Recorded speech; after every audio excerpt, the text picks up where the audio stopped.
ஸ்வஸ்ய ஸ்ரீ பராபவ வருஷம் உத்தராயணம் கிரீஷ்ம ருது ஆனி மாதம் 8ஆம் நாள் இந்து வாசரம் திங்கட்கிழமை சாந்திரமான ஜேஷ்ட மாத சுத்த அஷ்டமி சுக்லபக்ஷ அஷ்டமி திதி இன்று இரவு 8:50 வரை. அதன் பின் நவமி திதி. உத்திர நட்சத்திரம் இன்று மதியம் 3:40 வரை. அதன் பின் ஹஸ்த நட்சத்திரம்.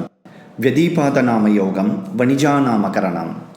இன்றைய ஸ்ராத்த திதி அஷ்டமி. இன்று நாள் முழுதும் சித்த யோகம். இன்றைய ராகுகால நேரம் காலை 7:30 முதல் 9 மணி வரை. யமகண்டம் காலை 10:30 முதல் மதியம் 12 மணி வரை. குளிகை நேரம் மதியம் 1:30 முதல் 3 மணி வரை. சந்திராஷ்டம விபரம். உத்திராட நட்சத்திரம் 2, 3, 4ஆம் பாதங்கள். திருவோண நட்சத்திரம் அனைத்து பாதங்கள். அவிட்ட நட்சத்திரம் 1, 2ஆம் பாதங்களுக்கு ஜூன் 21 இரவு 9:25 வரை சந்திராஷ்டமம். சுபமஸ்து.